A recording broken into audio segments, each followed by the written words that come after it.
زباں پہ جب بھی محرم کا نام آتا ہے حسین ابن علی کا پیام آتا ہے،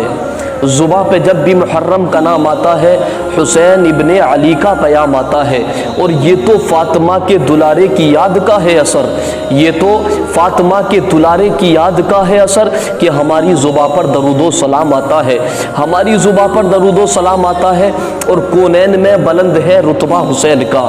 فرش زمین سے عرش تک شہرہ حسین کا، اور بے مثل ہے جہاں میں کنبہ حسین کا، سلطان دو جہاں ہے نانا حسین کا۔ محرم الحرام کی یعنی اس مہینے کی 10 تاریخ کو آقا امام حسین کربلا کے میدان میں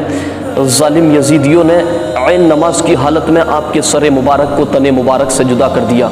اللہ ارشاد فرماتا ہے وَلَا تَقُولُوا لِمَن يُقْتَلُ فِي سَبِيلِ اللَّهِ أَمْوَاتٌ بَلْ أَحْيَاءٌ وَلَٰكِن لَا تَشْعُرُونَ، یعنی جو اللہ کی راہ میں مارے جائیں انہیں مردہ نہ کہو بلکہ وہ زندہ ہے، وَلَٰكِن لَا تَشْعُرُونَ، لیکن تمہیں اس کا شعور نہیں ہے، وہ اس طرح زندہ ہیں۔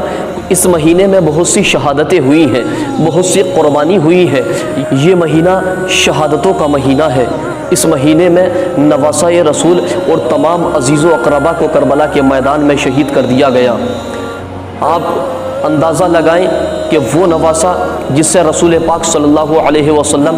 بے شمار محبت کیا کرتے تھے، آپ کی محبت میں آقا کریم علیہ السلام نے اپنے بیٹے ابراہیم کو قربان کر دیا۔ نبی پاک علیہ السلام نے آپ کی شہادت کی خبر بچپن میں ہی زمانے والوں کو بتا دیا تھا۔ جب آقا امام حسین بچپنے کا زمانہ تھا تو آپ نے بتا دیا تھا کہ میرے بیٹے امام حسین کو، میرے نواسے کو کربلا کے میدان میں کچھ لوگ شہید کر دیں گے، اور ہوا بھی یہی کہ کربلا کے میدان میں آپ کو شہید کر دیا گیا۔ تو آپ سوچیں کہ نبی پاک علیہ السلام نے ارشاد فرمایا احب اللہ من احب حسینا، اللہ اس سے محبت کرتا ہے جو حسین سے محبت کرتا ہے، اور کیوں امام حسین سے محبت نہ کریں، کیونکہ نبی کے خاندان والے ہیں، فاطمہ زہرا کے بیٹے ہیں، حضرت علی شیر خدا کرم اللہ وجہ الکریم کے آپ بیٹے ہیں، اور آپ کا خاندان شہیدوں کا خاندان ہے۔ آپ کے بڑے بھائی حضرت امام حسن کو زہر دے کر کے مار دیا تو آپ کو شہادت کا درجہ ملا۔ آپ کے چچا حضرت جعفر طیار کو جنگ موتا میں شہید کر دیا گیا، دونوں بازو کو کاٹ دیا گیا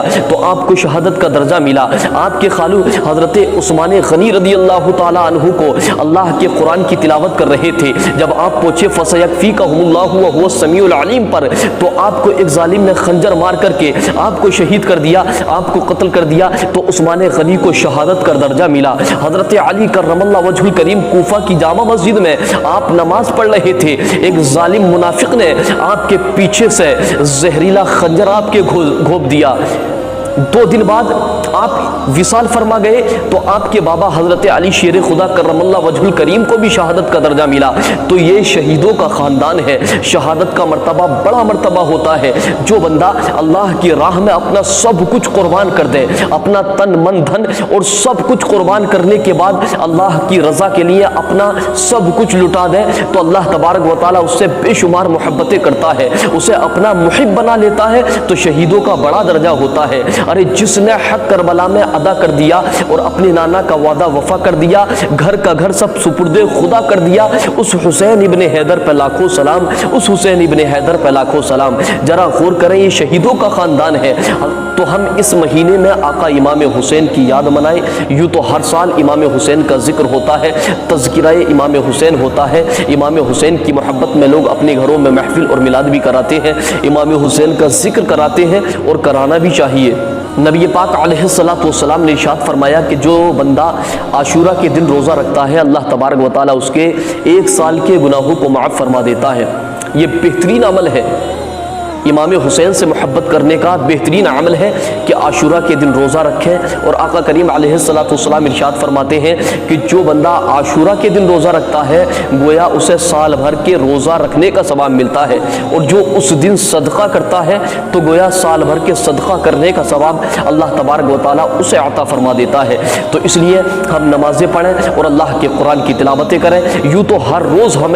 پر نماز فرض کر دی گئی ہے، لیکن حسینی ہے تو نمازوں نمازوں کو ہرگز ترک نہ کریں بلکہ نماز پڑھ پڑھ کر کے حسین کی محبت کا ثبوت پیش کریں اور اللہ کا ذکر کرتے رہیں اور اپنے گھروں میں اللہ کے قرآن کی تلاوت کریں تاکہ حسینی بن جاؤ۔ حسین اعظم کا کردار تو یہ تھا کہ آپ کا سر مبارک کو کاٹ دیا گیا تھا، آپ کو شہید کر دیا گیا تھا، یزیدی ظالم آپ کے سر کو نیزے پر رکھنے کے بعد بازاروں میں گھما رہے تھے، لیکن حسین کی عظمتوں کو سلام، حسین کی رفعتوں کو سلام، حسین کی بلندی کو سلام کہ یزیدی ظالم جب بازار میں امام حسین کے سر کو گھما رہے تھے تو آقا امام حسین اسی کٹے ہوئے سر سے، اسی زبان سے اللہ کے قرآن کی تلاوت کر رہے تھے، بلکہ آپ یہ اس بات کا ثبوت پیش کر رہے تھے کہ جو شہید ہو جاتے ہیں وہ شہادت کے بعد بھی اپنی دنیاوی زندگی کو اللہ کی راہ میں قربان کرنے کے بعد زندہ ہو جاتے ہیں، اور ایسے زندہ ہو جاتے ہیں وَلَكِنْ لَا تَشْعُرُونَ، اس کا تمہیں شعور نہیں ہوتا۔ اس لیے امام حسین سے محبت، ایسی محبت کریں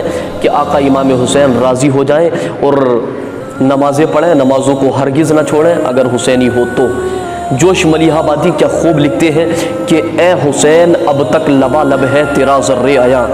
اے حسین اب تک لبالب ہے تیرا ذرے آیا، اور ذو فشا ہے آج تک تیری محبت کا چراغ، ذو فشا ہے آج تک تیری محبت کا چراغ، تو اگر اسلام کا دل ہے تو ایما کا دماغ، تو اگر اسلام کا دل ہے تو ایما کا دماغ، عشق سے دل کا دریچہ باز کرنا چاہیے اور جس کا تو مولا ہے اس کو ناز کرنا چاہیے۔ قتل حسین اصل میں مرگ یزید ہے اور اسلام زندہ ہوتا ہے ہر کربلا کے بعد، اسلام زندہ ہوتا ہے ہر کربلا کے بعد۔